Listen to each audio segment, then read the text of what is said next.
Eu sempre gostei de asas. Quando eu era criança, eu colecionava borboletas. Só as mortas. Eu colecionei de várias cores, de vários tamanhos, e inclusive as mariposas.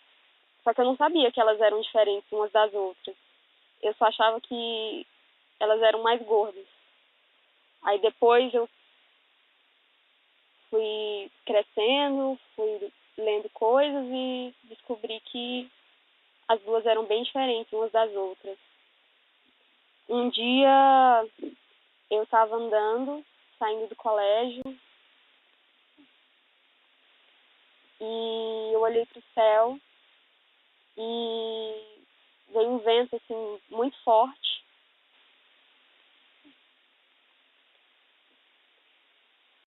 E junto com o vento vieram assim milhares de borboletas, todas elas amarelas. E quando eu percebi, elas estavam ao redor, assim, voando, muito perto. Sobre a cabeça, do lado dos braços. Elas vieram junto com o vento. Eu fiquei impressionada olhando aquilo. Depois, quando eu cheguei em casa, eu vi no jornal que elas estavam migrando. Elas vieram do sul só para pegar o verão.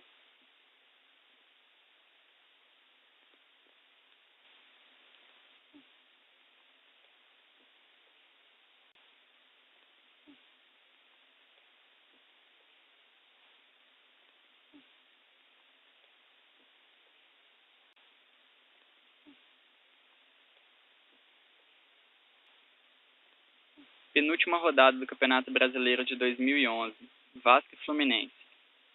O Vasco precisava ganhar para ter chance de disputar o título até a última rodada contra o Corinthians. O jogo em Santa Catarina entre Corinthians e Figueirense, o Corinthians estava vencendo e o Vasco estava empatando com o Fluminense 1-1 até os 46 do segundo tempo.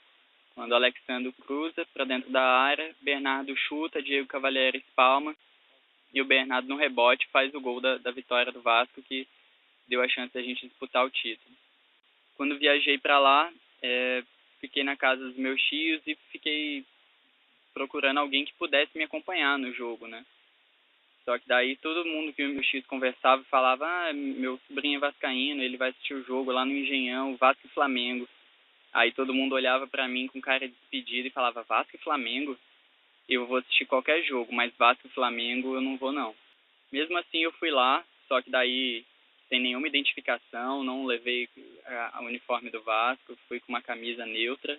Cheguei 2 horas antes no estádio, e aí quando eu entrei, do lado, na hora de entrar só tinha vascaíno. Na hora que eu entro, que eu vejo do outro lado aquela torcida rubro-negra, parecia clima de guerra mesmo. De um lado preto e branco, do outro lado o vermelho e o preto. E aí me sentindo no jogo Vasco com o Diego Souza, Felipe, Dedé, e o Flamengo, no meio de tudo, tinha o Ronaldinho Gaúcho. Enfim, o Vasco fez 1-0, foi aquela euforia, a gente se abraçando, mas olhava pro placar e nada de aparecer resultado do jogo Corinthians e Palmeiras. O Corinthians precisava perder e o Vasco ganhar. No segundo tempo, o Vasco cansou, o Flamengo conseguiu empatar e o jogo entre Corinthians e Palmeiras terminou 0-0. O Corinthians ficou com o título, o Vasco ficou no quase. Mesmo assim, eu e toda a torcida vascaína continuamos com orgulho da campanha que aquele time fez. Coisas engraçadas costumam acontecer comigo, como na vez que eu e uma amiga minha viajamos, e quando a gente estava perto de partir, fomos descobrir o valor que seria o hotel. Só que o valor no cartão era um e o valor em dinheiro era o outro. E minha amiga resolveu pagar no dinheiro, que ela não queria gastar mais. E a gente começou uma busca por dinheiro. A gente foi num banco, foi no outro banco, e no final a gente não conseguiu o dinheiro, porque já passava do horário, já passava das 10 da noite. E o valor que a gente tinha, que a gente conseguiu de dinheiro, era justamente o valor para o hotel. Só que nessa brincadeira a gente ficaria sem dinheiro para o táxi. Mas a gente, ciente que teria caixa eletrônico no aeroporto, a gente ficou sem dinheiro. Quando a gente foi para o aeroporto, a gente chegou no aeroporto e eu fui sacar o dinheiro para pagar o táxi. Só que quando eu coloquei meu cartão no caixa eletrônico, a tela ficou preta. Eu tirei o cartão, coloquei o cartão, a tela ficou preta de novo. Olhei para o lado, tinha um banco 24 horas. Só que ele estava em manutenção. Respirei fundo e voltei pro táxi. Falei pro taxista, taxista, tem algum banco 24 horas aqui perto? E ele, tem. Vamos lá, então. E aí, quando eu cheguei lá, o banco 24 horas estava funcionando. Eu coloquei meu cartão, seu banco está sem conexão. Eu tirei meu cartão, coloquei meu cartão, seu banco está sem conexão. E fiquei repetindo isso várias vezes, porque eu estava em estado de nervos muito grande. Acho que eu já estava vendo tudo azul na minha frente. Eu deitei em cima do caixa eletrônico. E aí o taxista falou assim, pode pagar em gasolina. Fui lá para pagar em gasolina. Quando eu passei meu cartão, deu erro. Aí o cara da conveniência virou para mim e falou, não, passa lá dentro. Eu fui até a conveniência e cheguei lá, moça, passa um dinheiro aqui porque ele fora não tá passando. Ela virou para mim e falou, se estiver funcionando. Eu deitei em cima do balcão e falei, moça, pelo amor de Deus, tem que estar funcionando. Nunca na minha vida uma operação de cartão demorou tanto para processar. Mas no final deu tudo certo. Eu gosto de transformar minhas experiências pessoais, profissionais, sei lá, em crônicas. Mas eu estou entrando em outro gênero, o de conto, a partir de um caso que aconteceu comigo há 1 mês, 2 meses atrás, mais ou menos isso. Eu fiz um passeio a Salvador com uma amiga minha, né, pelas praias, no Pelourinho, e fizemos muitas fotos, inclusive fotos dela produzidas, coisa mais linda. Quando ela chegou no meu escritório de Barreiras, ela descarregou as fotos para mim e levou as melhores a pretexto de editá-las, tá? Aquela vaidade de mulher. Mas depois, quando ela chegou em Goiânia, onde ela mora, ela entrou em conflito comigo, simplesmente rompeu comigo, foi de mal de mim. Eu insistindo, preocupado, que ela vem passando por uma fase pessoal muito difícil, eu preocupado, e ela me respondendo com estupidez até que rompeu. E me acusando que eu sumi o cartão de memória da máquina dela, que ficou lá, que eu dei sumiço, que ficou, sei lá. O cartão nem ficou comigo, nem ficou com ela, é um mistério, e ela rompeu comigo. Hoje eu não sei se ela rompeu comigo simplesmente por me acusar que eu sumi o cartão de memória da máquina dela, ou se, quando ela reatou a amizade comigo, ela pediu para, olha, eu estou reatando a amizade com você, mas não me pergunta por que eu rompi com você, que eu não quero remexer em coisas.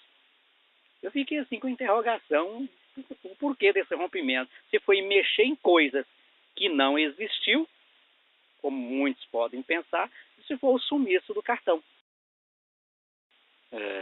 Todos os riscos a que eu me exponho têm a única função de fazer com que eu me sinta um pouco mais vivo. Porque um dia eu quero poder contar para os meus filhos algumas coisas que, infelizmente, eu não posso contar para os meus pais. Contar de quando eu fui do Goiás ao Tocantins pedindo carona na boleia de um caminhão, das cachoeiras e pontes que eu já pulei de cima e das ladeiras que eu já desci. Contar de quando corri pelado na Praça dos Girassóis ou da vez que eu resisti a um assalto à mão armada, que na verdade depois eu vi que não tinha arma nenhuma. Eu entendo que cada pessoa pensa a vida de uma maneira e cada um tem suas prioridades. E podem até achar uma bobagem esse papo de correr riscos. E talvez seja mesmo, seja meio bobo, egoísta. Que se um dia eu conseguir chegar até a idade da velhice, só o que eu vou lembrar e o que vai ter valido a pena é cada friozinho na barriga desses que eu senti em algum desses momentos, ou de outros. Eu acredito que pensar na vida está intimamente ligado com pensar na morte. Pensar nos riscos, e encarar tudo isso com um certo grau de coragem, em consequência até, enfim. Porque, na verdade, eu fico pensando em tanta gente que morre atropelado, sem nunca ter corrido um risco por vontade própria, que não fosse o de atravessar uma rua movimentada e estar na hora errada, no lugar errado. Teve dia que eu não quis acordar. Teve dia que eu não senti vontade de comer. Teve dia que eu não quis olhar nem o amanhecer. Teve um dia em pé que eu não me quis. Mesmo assim, sempre feliz. Teve dia que eu só queria encontrar um DVD velho com coisas ilícitas. Mas o mais importante é que em todos os dias que eu tive, eu vivi. Vivi sem peito oprimido e sem que nenhum coração partido pudesse me oprimir.